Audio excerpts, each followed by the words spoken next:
All right, hello and welcome to episode 21 of Diggs Sideline Podcast. As always, we are your hosts. I'm Sam DeCosmo. And my name is Patrick Alonia. Pat, week 11, Denver Broncos, non-conference game. Non-conference game. I'm going to be honest. It's going to be nice and relaxing. Beats me if I know what we're talking about today. Phillip Lindsay, Joe Flacco, is that all we got? No, they don't even have Joe Flacco. Wrap it up. All right, so that has been Diggs Sideline. No, I'm just kidding. No, so Denver Broncos at US Bank Stadium, so Correct. It's going to be a home game. Yep.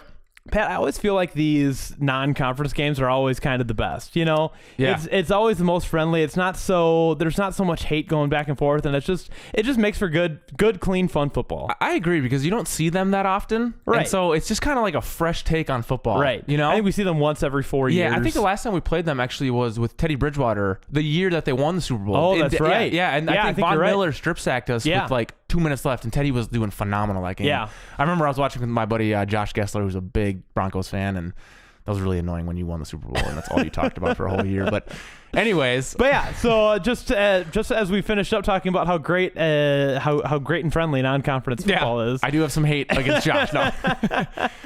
All right. So why don't we let's talk about the AFC West quick. Just so we kind of get a picture of what Denver is up to. So we've got Kansas City sitting at 6-4, Oakland at 5-4, Los Angeles at 4-6, and then Denver at 3-6. So to be quite frank, it's a pretty tight-knit division there. Yeah. And I think we expected Kansas City to be, sitting at like 9-1 here. Right.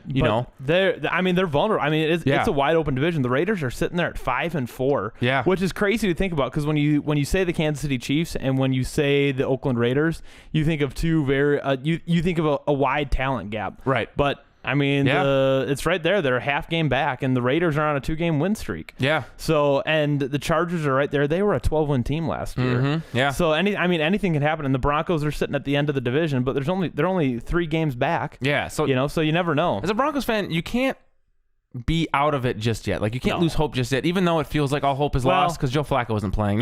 He's injured. I know. I think it's a lower back injury. Yeah. Not that he's really even kind of. But Brandon Allen seemed to be very capable. So I watched the Cleveland Browns Denver Broncos game. First of all, it was painful to watch because they were both wearing colors. They were both wearing, like, Denver was wearing their orange jersey and Cleveland was wearing their brown jersey. So it was just very. I'm shocked you watched. Did you watch that whole game? I wathed the condensed game. It's about 38 minutes. So still. Yeah, but I watched every play. Yeah. Hey, I love it. That's why we have you here. Yeah. So they had Brand. So my biggest takeaway with Brandon Allen was he actually seemed fairly capable. If he is given enough time and the opportunity, he's able to put the ball where it needs to be. But he doesn't have the ability to like throw it over the line when he needs to, or throw it around a defender that's maybe putting their hands up. He's not quite there. But if he's given all the time in the world and a clean pocket, he can put the ball where it needs to be. So I think he's capable. So during that game, he went 12 for 20, so they only asked him to throw the ball 20 times. 193 yards, 2 touchdowns, 3 sacks for 18 yards lost. And he managed the game properly. Yeah. He had his touchdowns. His one was to Noah Fant, who I believe he's a rookie out of Iowa with T.J. Hawkinson. Yeah, out of Detroit. So Noah Fant had a pretty good game. Three receptions, 115 yards, and a touchdown. So his touchdown was a quick slant. He caught the ball 10 yards beyond the line of scrimmage and ran another 65 yards. So the stats are a little padded there. He had 65 yards after the catch. So I think the way though Noah Fant has been playing this year is how I've envisioned Irv Smith to be. Yeah. Granted, they don't have as many weapons, I feel like, as we do. But I'm a big fan of Noah Fant, and same with T.J. Hawkinson. Yeah. And Irv Smith. I throw them into the top 3 for the draft.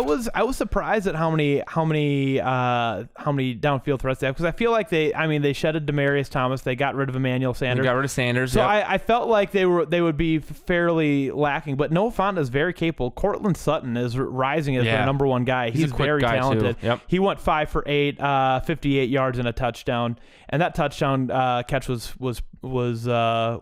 pretty stellar. It was a good throw. Is what I mean. Cortland Sutton beat his man, right? And it was a beautiful place ball. So I think we can definitely expect to see a lot of Phillip Lindsay, who was an undrafted rookie last year. Yeah, and a really really fun story.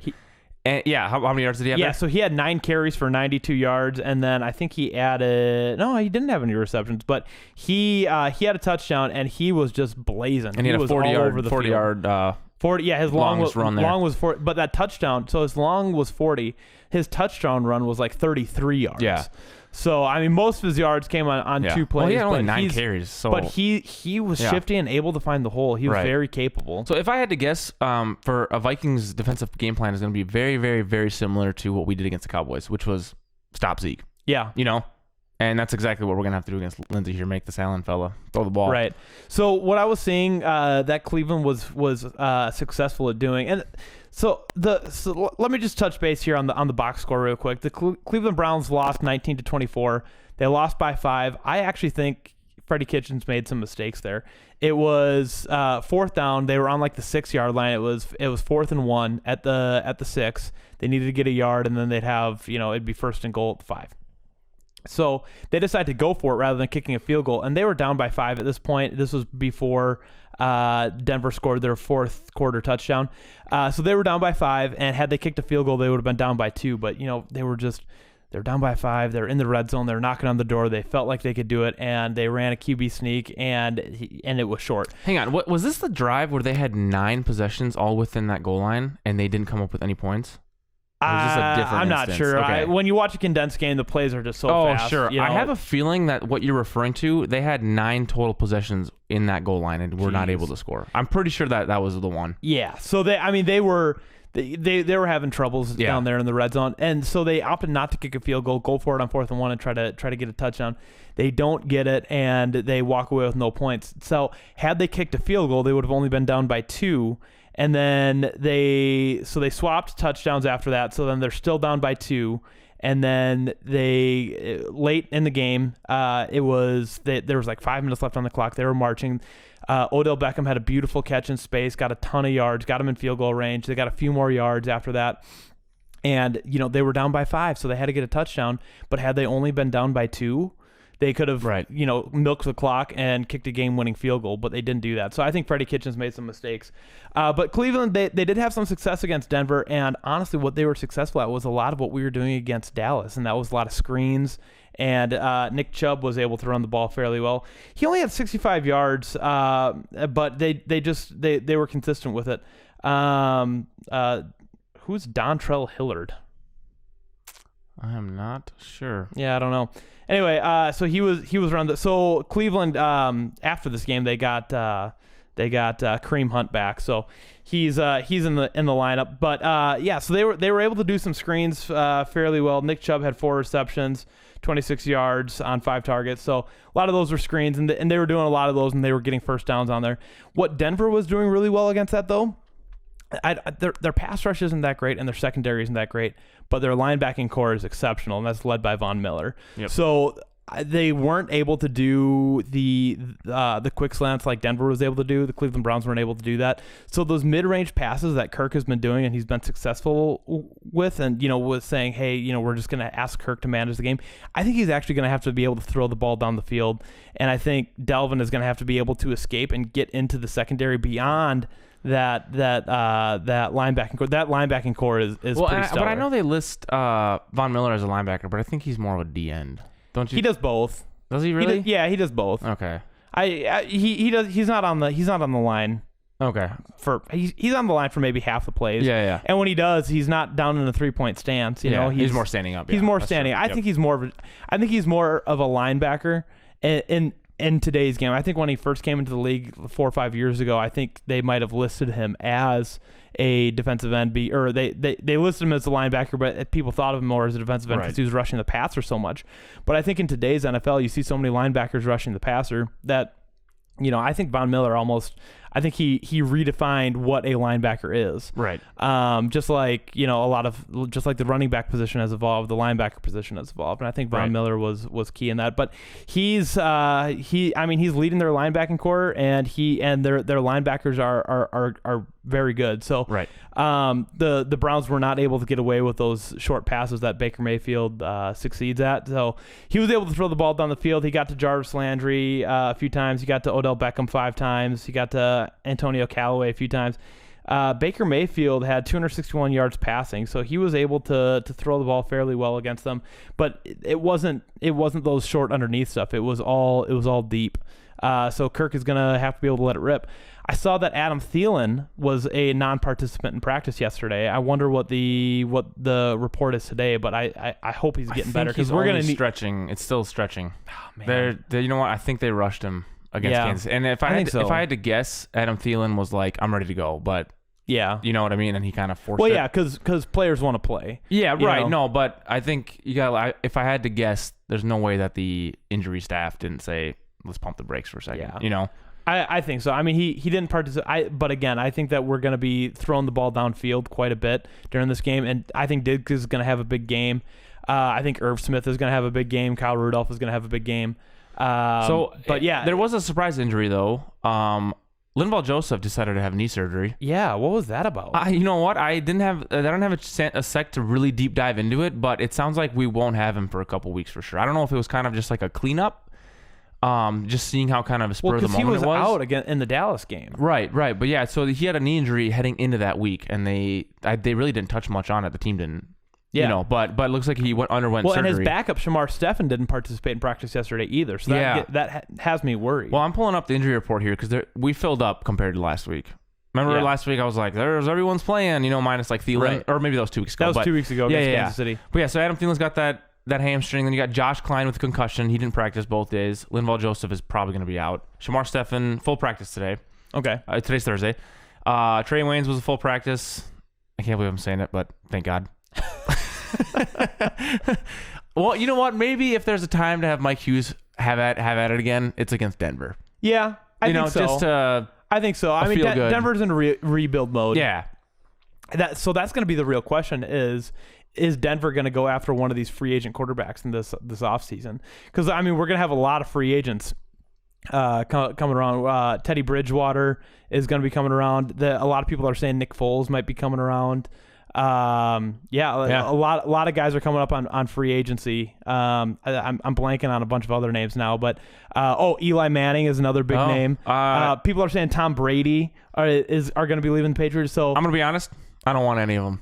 Well, not us. I'm saying Denver. You're talking about Denver. I'm talking Denver. Okay, yeah. Because I mean, who knows what? I don't know what this injury to Joe Flacco looks like. Yeah. I'm not sure if they gave Joe Flacco a contract, but Joe Flacco is definitely not the long-term answer. I think they did give him a little bit of a contract, but I think Denver and what's his name, Elway, has run his course with picking up just kind of scrub. Well, yeah, they picked up Peyton Manning and called him the quarterback whisperer. Minus Peyton Manning, Joe Flacco has not panned out, and I think there was someone even right after. Dude, you know who just retired from the NFL? That was a John Elway special, and retired with a pocket full of cash. Who was Brock Osweiler? Oh yeah, well he went down to Houston and got paid. He went down to Houston, got paid, was immediately traded to the Browns. Yep. And the Browns picked up his contract, and I think over the course, I think he just kept getting traded with that contract. Right. And I think he left with like $80 million or something like that. Yeah, dude. So that's good for him. Hey, you know what? I mean, people give him crap for being a subpar quarterback. The rocket ship. But dude, it's kind of like the way I kind of like to view contracts and players like that is Tom from MySpace.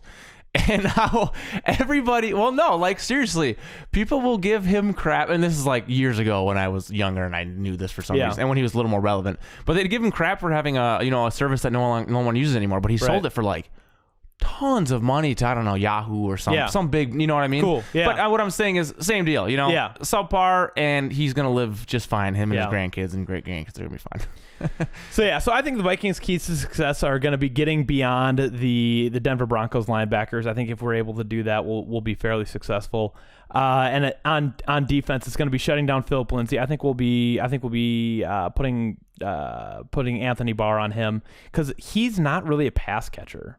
Yeah, I think he's just more of a pure runner. So I think Anthony Barr will be covering down on him. And like I said, Brandon Allen, he can put the ball where he needs to be if he's non-flustered. So we're gonna have to fluster him, and I don't think that'll be that hard to do. Yeah.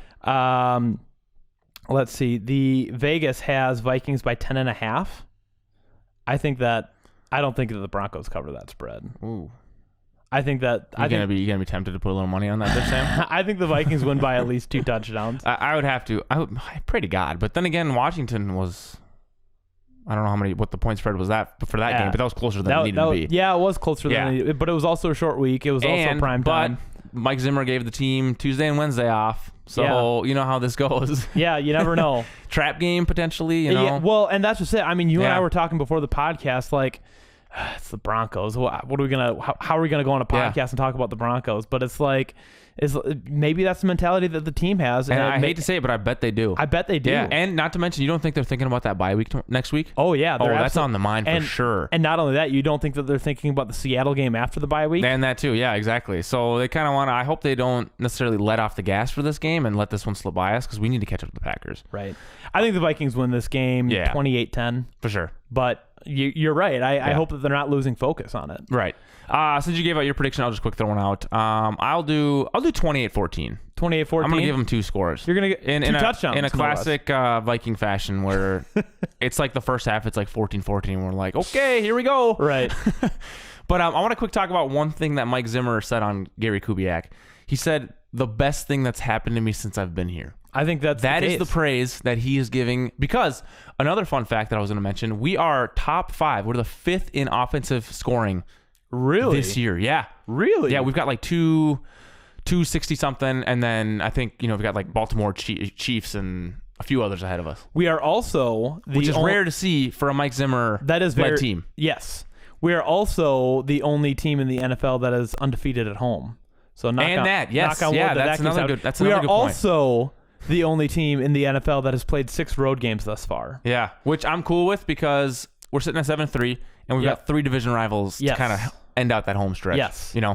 So So and to that point with Gary Kubiak, I think both Gary Kubiak and Kevin Stefanski are going to be headhunted for a head coaching position after this. I actually don't think Gary Kubiak is. You don't think so? I'm not going to lie. If I had to guess, this is his last little run with the Vikings here, and then he's or else he's just going to keep that kind of minimal role. Yeah. Because like being the head coach is quite the responsibility. Obviously. It is quite the responsibility. I can see Stefanski moving on. I don't know so much about Kubiak. So if Stefanski moves on, do you think we try to talk Kubiak into becoming our offensive coordinator? Oh, I think for sure.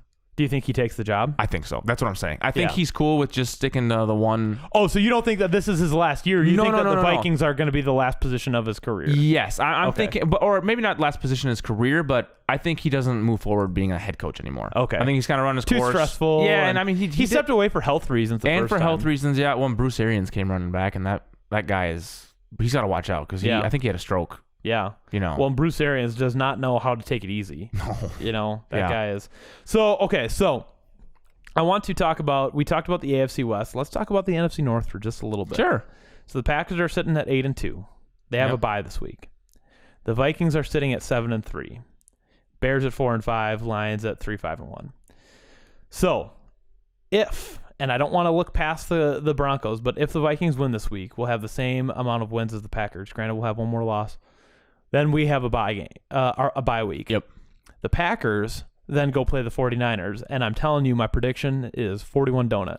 So we'll be sitting at the same record as the Packers, and the division will be decided on December 23rd, Monday Night Football at US Bank Stadium. I can already tell you that I've already got stomach aches and pains thinking about that. I know. It's going to be a good game, dude. I'm going to have a very difficult time going into that week. And I'm going to take this one step further, and we'll talk about this a little bit next week. We'll leave that as a surprise. But I think that the winner of the NFC North and the winner of the NFC West is going to have a first-round bye in the playoffs. Okay. Regardless of who it is, it could be the Vikings, could be the Packers, could be the Seahawks, you're saying that we might edge out the Saints?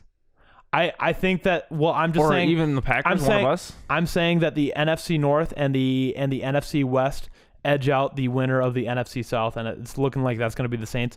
But you know what? The Panthers are only 2 games behind. The Panthers are only 2 games behind the Saints. NFC West and the South are going to have the 1 and 2 spot. No. Yeah. No, dude. Yeah.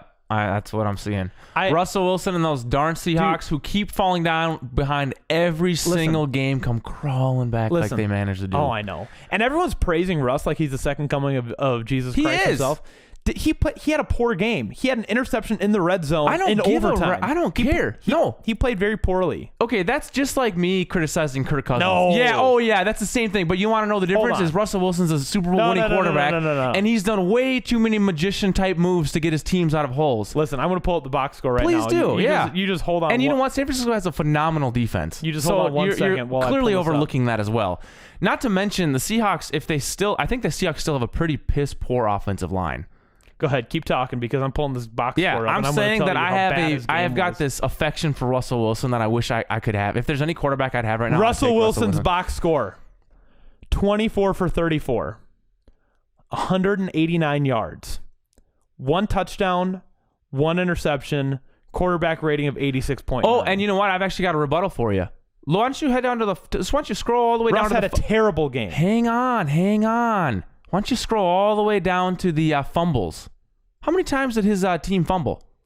How many times Seattle fumbles. How many times did he have to go off the field? He had 5 fumbles. Okay, wait. They lost, and they only lost 3 of them. I want you to look me in the eyes and say 5 fumbles. They lost 3 fumbles. Okay, Patrick. Regardless, that still takes time off the. You're getting off the field, and you know what? I don't care. He only threw for 189 yards. That's not acceptable. It's not acceptable. And he was sacked 5 times. Do you know why I'm irritated right now? Is because I can say the same thing about Kirk Cousins, and you are up in arms. You're ripping your shirt. It's like I just insulted your whole family lineage.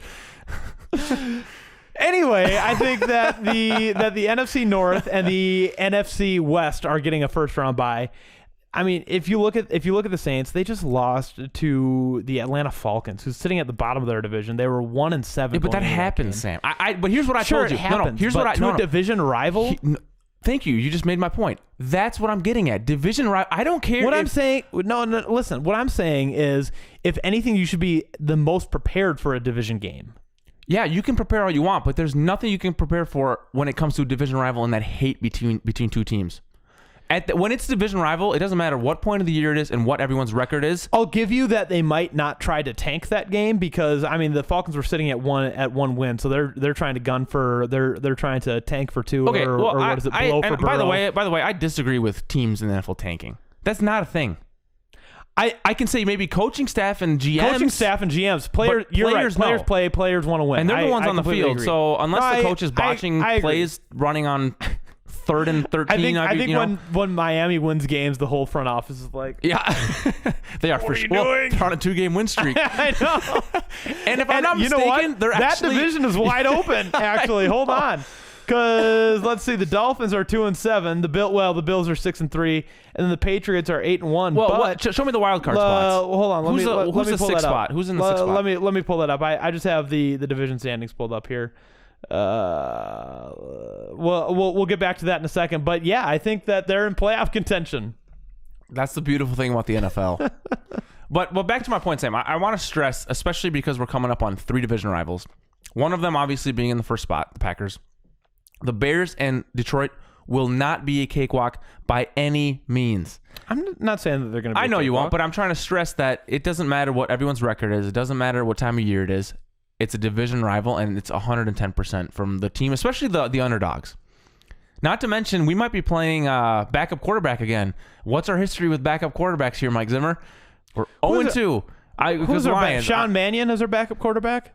He most recently played with the Rams under Sean McVay, so he maybe has some of that McVay magic. Yeah, I'm just referring to the Lions. They've got a backup. I can't think of what his name is. So the Dolphins are 2-7. They're the 14th seed in the AFC, and they are still mathematically in the hunt. Okay, that's all that matters. Oh, brother. All right. So I don't see. I see the Saints making the same mistakes. I think that it was a mistake bringing Drew Brees back. I think he's very overrated. I think he's riding on his reputation. I think Teddy is the right person to be leading that team right now. Yeah. Teddy was 5-0, and Drew Brees is now 2-2 as a starter this year. So right. I think they're making a mistake. And if I'm not mistaken, this is the last year of Drew Brees' contract as well. So this could be his last rodeo. He's getting paid, man. He is getting paid. He's not leaving. He's not leaving. You don't think he's gonna? You're telling me they're gonna let a future Hall of Fame quarterback walk? He's like in his mid-40s. He's still a god. He's old. He's a god, though. He's too old. He's not too old. I think that it's... I know what we'll do. Let's swap him for Kirk Cousins. What do you mean? We'll take Brees and they can have Cousins. No, I don't want Drew Brees. You kidding me? You don't want Drew Brees? No, I do not want Drew Brees. So you're telling me right now, let's say next year, we're starting a fresh year, you're going to take Kirk Cousins over Drew Brees? Absolutely. 100% every time. Why? Are you not well right now? No, I'm saying that for the same reason that I think we should have kept Case Keenum. Building chemistry takes time. It takes a long time. You are telling me right now you would rather take Kirk Cousins over Drew Brees today? Well, yes. Okay. Hey, it's been fun, guys. We're gonna cancel the podcast today, dude. I don't know what you're talking about. It's been fun, Mom and Dad. I love you. Hold on. I'm gonna pull up their stats because the stats are kind of skewed because Drew Brees has only played 4 games this year. I don't need stats. I want just his career resume. It's Drew Brees. You can't judge Drew Brees today on what he did 20 years ago. Damn right you can. No, you cannot. Yes, you can. No, you cannot. He is one of the 5 quarterbacks that you can still do that with. No, you can say his career as his whole legacy will be fantastic, and he's going to the Hall of Fame, 100%. But I don't need a quarterback that's 2-2 and has that hands made of glass. I don't need that. His hand is not made of glass. He literally smacked his hand against a helmet. That is a nightmare for quarterbacks. Well, yeah. It's not made of glass. That was a serious injury. It was a serious injury. But what I'm saying is he's probably still nursing it. It's like we said, players play, and they'll try to play. So I'm referring to if we were to start next year. This is messed up, man. No, dude. No, because he's not the same quarterback he once was. I just don't think that. And you look at all of his passes; they're all underneath stuff. I mean, they are not. Dude, when was the last time he threw a bomb? Michael Thomas is like over 100 yards every game. Yeah, because he gets a billion yards after the catch. And guess how? No, I'm taking Kirk Cousins. if we're looking at the 2020 season, and you're giving me a choice to draft Kirk Cousins or Drew Brees, I'm taking Kirk every time. I feel sad. Pat. I'm going to at Drew Brees and let him know that I got his back.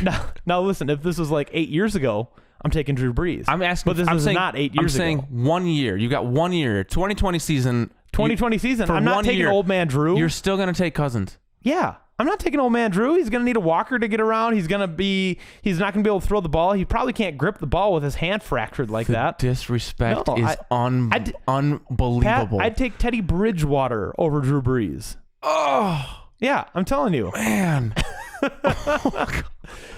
Yeah, I'm saying the man is going to go down in the Hall of Fame. He's had a fantastic career. I know you're not debating that. But in 2020, he is not a top 10 quarterback in this league. I'm telling you. You're making me want to look up stats right now. Oh, and I guess he's out for 4 or 5 games. Yeah, so the stats are going to be skewed. But well, still. I'm going to make a little, for those who make it to the 27-minute mark, first off, I love you. Shout out to Don. Don, we love you. I know your husband is a Broncos fan, so I hope he's listening. Hopefully this episode was okay. Give us his input on the episode. But I'm gonna make a little clip for the debate we just had because I'm very interested. Yeah, I think not only the poll might take Drew Brees, but I think history is going to prove me right. I cannot wait for the 2020 season to come to a close and for Kirk Cousins to have double the stats of Drew Brees. Listen, I don't care about the stats, dude. You just said it. You want to pull up the stats. You can't have it both ways. Okay. Yeah, I did say that. Yeah, you got me good there. I don't even know what I'm trying to think of. All right, so I have Vikings over the Broncos 28-10. Pat has Vikings over Broncos 28-14. Join us next time on Dig Sideline Podcast. We'll be reviewing what is hopefully a Vikings win. Until then, Skol Vikings. Skol Vikes.